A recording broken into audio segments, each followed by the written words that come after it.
já um pouco mais distante, né, que precisa ter um pouquinho de cabelo branco, ou não ter cabelo para lembrar dele, que é aquele varejo pré-real, com características completamente diferentes das que a gente tem hoje. Hiperinflação, ausência de crédito, pouco foco na operação, nenhuma internacionalização. Então, esse varejo daqui ensinou muito pouco para a gente. Aí a gente teve um ciclo, esse já um pouco mais recente, do varejo pós-real, e aí é curioso, porque o varejo pós-real tem características com o ciclo de agora da crise. O que aconteceu aqui? Consolidação, ativos muito baratos, empresas com problemas financeiros, e isso criou uma janela para esse terceiro ciclo, esse sim bem recente, que ficou conhecido como o ciclo do boom do consumo. Só para lembrar, nesse momento, 50 milhões de brasileiros saíram das classes D e E e foram para C. Aquele famoso Brasil da classe média. O Brasil se tornou um país de 150 milhões de consumidores, versus um país, nesses ciclos anteriores, de 100 milhões. Muita coisa boa aconteceu, a gente mudou o tamanho do que é o consumo no Brasil, mas hoje, olhando para trás, a gente percebe que alguns erros graves foram cometidos. O principal deles, na minha visão, aqui a gente viu um crescimento, tanto de Brasil quanto de varejo, com um compromisso zero com a produtividade. Então, o que aconteceu nesse período? Quase todos os custos do varejo cresceram sistematicamente mais que a inflação. A gente vem completando quase 15 anos de dissídios acima da inflação. Uma frase que eu gosto demais de trazer, e nós vamos discutir isso, né? Eu acho que a gente aprende a navegar na tempestade e não na calmaria. Qual é o meu ponto? Eu não tenho nenhuma dúvida que nós vamos trazer para o ciclo seguinte muitos aprendizados desse momento de crise. Muitos. Na Casa do Consultor também a gente viveu todo esse ciclo, né? E sempre um debate que a gente teve, mas nunca se colocou como centro da agenda, é justamente o tema da produtividade, né? Isso também passou pelo franchise. E eu acredito que esse seja a grande oportunidade que a gente está tendo agora de trabalhar esse tema, né? Acho que... Perfeito. Eu acho que o que o Altino está colocando, acho que é perfeita reflexão, há um exagero de euforia nos ciclos de expansão e um exagero de desespero nos ciclos de depressão, né? E mais que isso, durante o exagero, a gente tem que estar pensando no próximo, né? Com sangue frio, e fica claro que quem cresce faz isso. A gente se caracteriza muito por uma disciplina estratégica realmente grande, exatamente pelo que o Eduardo estava dizendo. A gente não viveu muito o boom do consumo, não teve um boom tão grande na compra de medicamentos, teve um crescimento maior na parte de higiene e beleza, inclusive as farmácias se transformaram muito para atender esse novo consumidor na parte de higiene e beleza. Mas o que sobrou, na verdade, tanto do boom, quanto eu acho que esses últimos 3 anos, aí, de 2013 a 2016, com esse processo inflacionário, foram custos muito altos, né? O boom, ele trouxe custos muito altos porque a procura por pontos, a procura por mão de obra, ela era maior do que a oferta, e agora a gente viveu esse processo inflacionário aí que realmente impactou muito em custos, porque não é fácil tocar uma rede de varejo com IGPM a 11%, a 10%, a 12%, né? E nós estamos ainda num ciclo de baixa, ou seja, a Associação dos Fabricantes de Material de Construção estão reportando, é o 4º ano que decresce a produção de material de construção. Então, muito difícil, comparado com o ano 2013, nós podemos dizer, em volumes, estamos falando em termos de 20% de baixa versus 2013. Então, isso fez com que, primeiro, um setor sofrendo muito, ou seja, mais de 22 mil lojas fecharam as portas nos últimos 2 anos, segundo a Confederação Nacional do Comércio. Então, o setor ainda muito fragmentado caiu de 155 mil lojas para cerca de 133 mil lojas em 2 anos, ou seja, muito afetado, principalmente o pequeno e médio varejo. Isso fez com que não só a Saint-Gobain, a Telha Norte, mas acho que todas as empresas tivessem que realmente fazer uma lição de casa importante, dura, de olhar para dentro, de começar a olhar com maior profundidade, talvez os 3 maiores componentes de produtividade, né? Produtividade de pessoas, né? Produtividade pessoal, olhando as alocações, a produtividade do real estate, dos imóveis, né? Ou seja, custo de ocupação, vendas por metro quadrado, aonde que está sobrando, onde que está faltando, fazendo adequações. E o terceiro grande investimento nosso, que é o investimento de estoque, né? Então, olhar com maior profundidade realmente a rentabilidade das linhas de produto, a cobertura de estoque, os estoques de baixa qualidade, baixa rotação, etc. Esse período mais recente, dos últimos 3 anos, nós aproveitamos para dela tirar aquilo que é de melhor. Eu acho que, como um grande franqueador, com 1.100 pontos de venda e 350 franqueados, espalhados por todo o território nacional, né, existia muita coisa que precisava ser purificado, né, usando um termo mais direto. Então, a gente purificou muita coisa dentro da nossa rede. É um momento mais propício para você tirar, e falando de forma muito objetiva, né, aquele franqueado que perdeu o seu time, ou por falta de sucessão, ou por qualquer motivo, né, no ápice da economia, é muito difícil tirar esse cara. Então, a gente aproveitou, isso foi feito, inclusive, com muita propriedade aqui em São Paulo. Quando a gente tem ciclos, sejam eles positivos ou negativos, o grande risco que talvez a gente corre é não perceber que o próximo ciclo vai ser o inverso, né? Eu acho que a gente passou um pouquinho por isso, né? Quando a gente teve o ciclo positivo, todo mundo começou a surfar na onda, talvez a gente teve um excesso de otimismo, deixamos um pouquinho o assunto produtividade de lado, entramos agora num ciclo mais difícil, começamos a ver uma luz no fim do túnel para talvez sair desse ciclo mais difícil, e aí a gente olha, né, KPMG, a gente acabou de lançar 2 estudos bem interessantes, um com presidentes, CEOs de empresas, com uma participação relevante de CEOs de empresas no Brasil, e um outro mais focado para o varejo, né, com executivos do varejo, não necessariamente presidentes, mas com executivos do varejo. E quando a gente olha para esses 2 estudos, 3 coisas me chamaram a atenção de cara.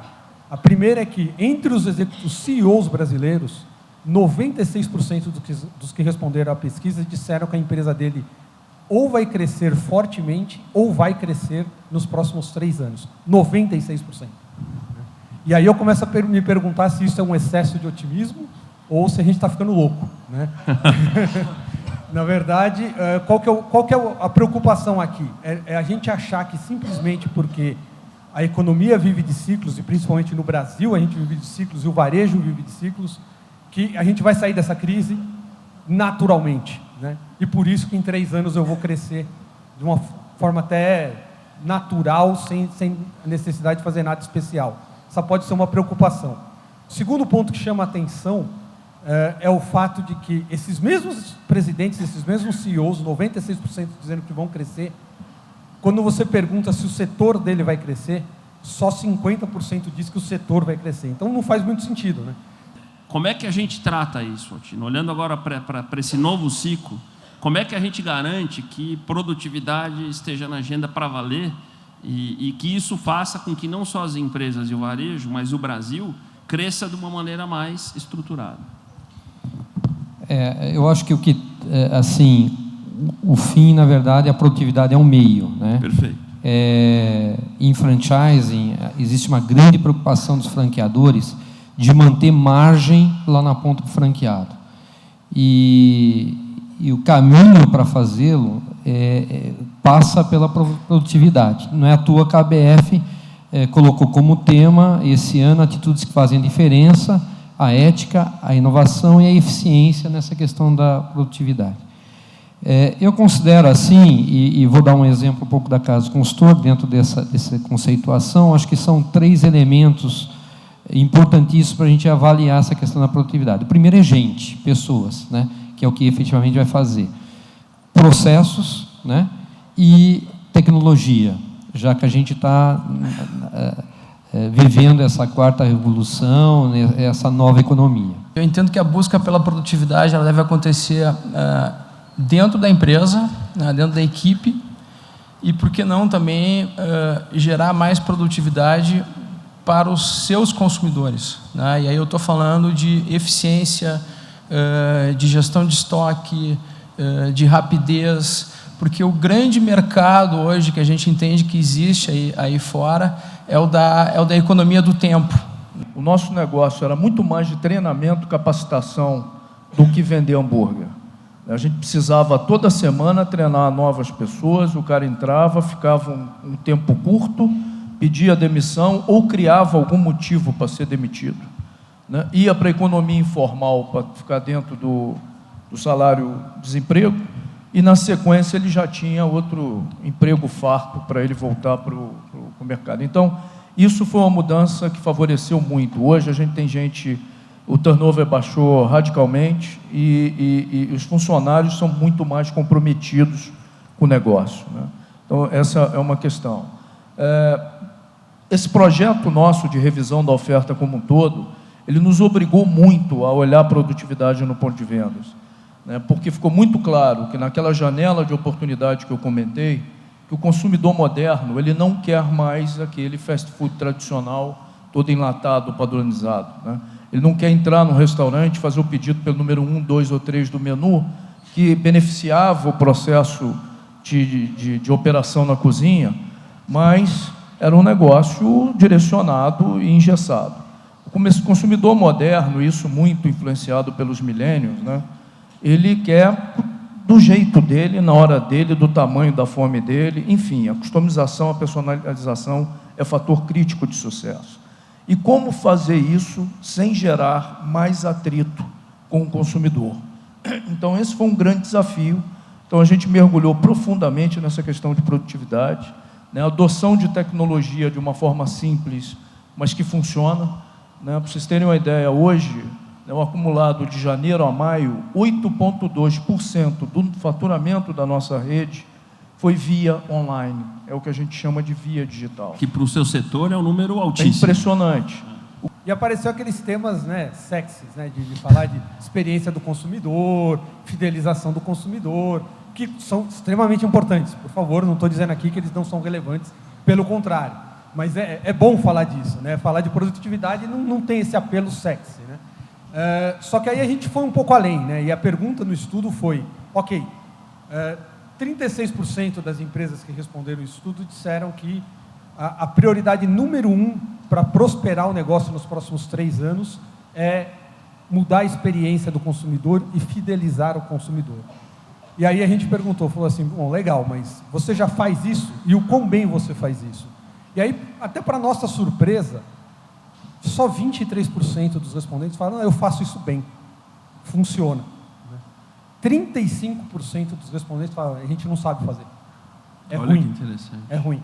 E aí começa a levar a gente a pensar no seguinte, não adianta eu querer mudar a minha experiência do consumidor, não adianta eu querer inovar, não adianta eu querer criar novos processos, novas ofertas para o consumidor, se eu continuo sendo ineficiente no meu back-office, se ele chega lá na loja, o produto não está disponível, se o site está fora do ar, se na hora que ele tem um problema ele liga no nosso call center e ele é mal atendido, ou demora para ser atendido. Então, isso passa pela produtividade. O que eu sempre falo internamente, satisfação do cliente é o nosso seguro de vida. Esse é um ponto importante que a gente precisa continuar, porque no nosso negócio, a venda assistida faz toda a diferença. O consumidor, ele não conhece os produtos, as tecnologias mudam, às vezes ele entrou numa jornada de construção há 2, 3 anos, volta para uma outra construção, muita coisa já mudou. Então, esse atendimento especializado, capacitado no ponto de venda, faz muita diferença, né? Então, o que a gente está investindo é fortalecer nossos pontos importantes, os pilares, né? E também usar o digital para complementar isso, ou seja, todas as nossas lojas hoje têm o Click and Collect, a gente já está capacitado por isso.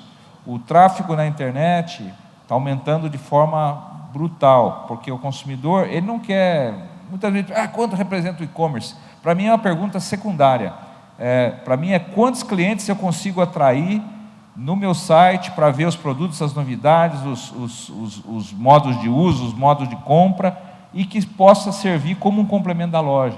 Há 30 anos atrás, quando se pensava em franchise, quando se ia estudar franchise, era um canal de distribuição, porque o que se tinha era o ponto de venda. Hoje, acho que as redes estão descobrindo, e está muito claro que o franchise é um sistema e que usa vários canais, e muitas redes já estão trazendo outros canais, como o e-commerce, como porta a porta, como outras situações, e que promovem a possibilidade de você vender mais e você estar mais próximo do cliente. Eu fiz uma provocação que a gente tem que fazer com que esse tema saia dos eventos de varejo e, de fato, né, participem da agenda estratégica, do CEO, das diretorias e dos conselhos, com projetos reais que a gente possa colher efetivamente. Queria agradecer muito os 5, acho que foi riquíssimo aí a participação de vocês.